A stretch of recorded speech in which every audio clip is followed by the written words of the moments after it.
Greetings, listeners, and welcome to Tipsy Cake, savoury stories with sweet endings. This is Naomi Levine, and I would like to welcome my co-host, Kristy Widgery. Hey, Naomi, how are you doing today? I'm very well, doll. How are you? Oh, just groovy. So, let's tell everyone about our new podcast. I'm so glad you decided to join me. I'm going to tell you all a little bit about myself. I had a successful career in sales in the early 2000s after I'd arrived in the States from Australia, but I really wanted to start my own business, so Tipsy Cake was born from 2006 all the way through to 2020.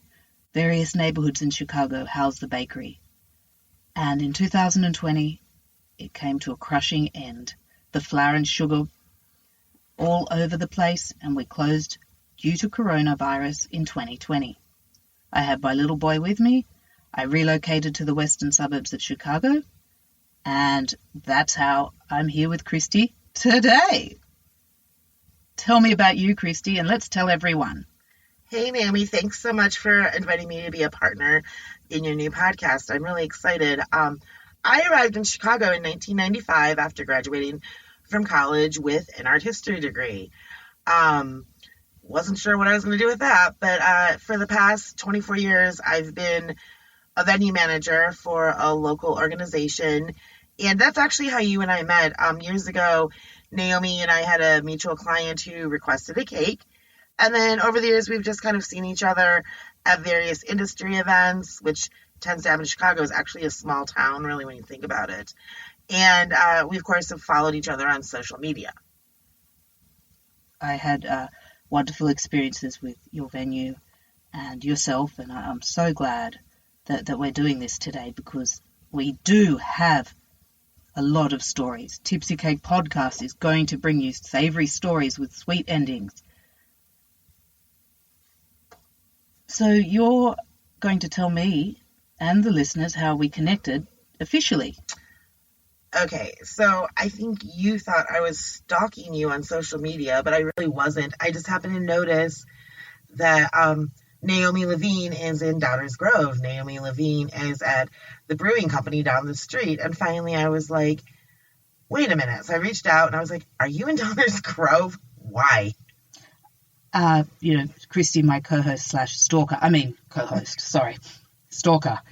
So eventually I succumbed because it was COVID, and I didn't want to be too obvious. I'd obviously retired from the bakery business and was enjoying my time with my new man in Downers Grove, and the stalker, Kristy, was very hospitable. So we met up one Saturday before Naomi officially moved out here. And who's the stalker now? Because you moved in 2 doors away from me, but that's another story. So we met up and we decided to go to the farmer's market in Downers Grove. Now, I've lived out here for like 10 years. This is only the second time I've ever been to the farmer's market. And let's just say the one thing I learned is there is such a thing called creamed honey, which to me sounds disgusting. It was my choice. I ran straight to the farmer's market honey booth and purchased that blackberry creamed honey, and I have not stopped hearing about it from you. Okay, you spent a ridiculous amount of money on the creamed honey. The guy was a creeper, and his wife was giving you dirty looks because I think he was trying to look down both of our shirts. He was. Come on. And his wife was right there. Yeah, it was ridiculous.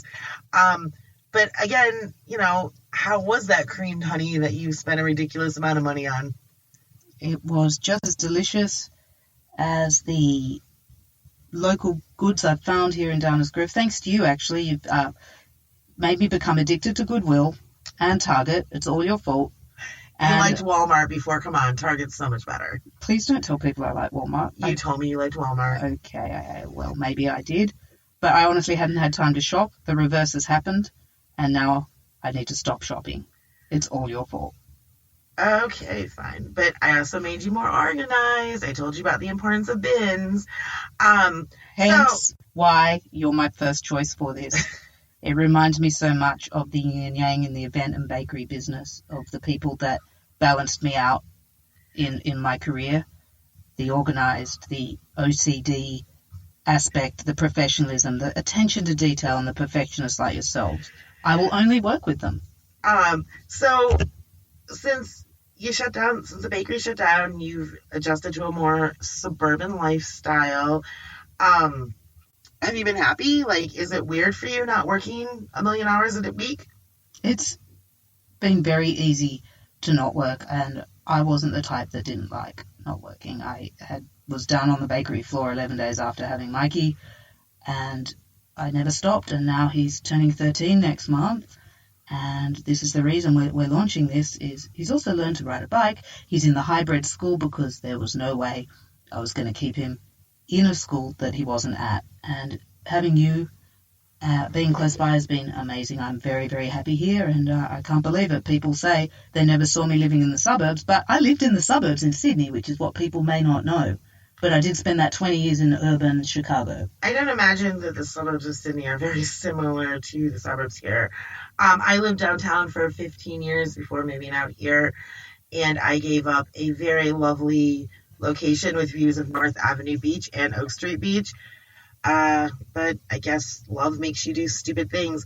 I have to say, I think it's kind of crazy. I've been working from home for the last 9 months, and now we're hopefully going to get going back to work, but I really do miss it. Just like you say, your commute time, it's not 9 months, it's actually almost a year. Time flies, Kristy. Oh my God, it is. It'll be a year. It'll be a year on actually March 13th. But this has been a great project. It's kind of funny we got it started towards the end of my working from home, but we hope that you're going to tune in and listen to us. I promise you're going to hear some things you never thought you'd hear about the event industry. There's some very savory stories and some very sweet endings, and many of them will come from Kristy and I and from guests all over the world. We have a large amount of guests lined up, and we really hope that you'll tell all your friends and support Tipsy Cake Podcast. It's available on every platform. Thank you so much, and Kristy, I will talk to you the next episode. See you later. Bye.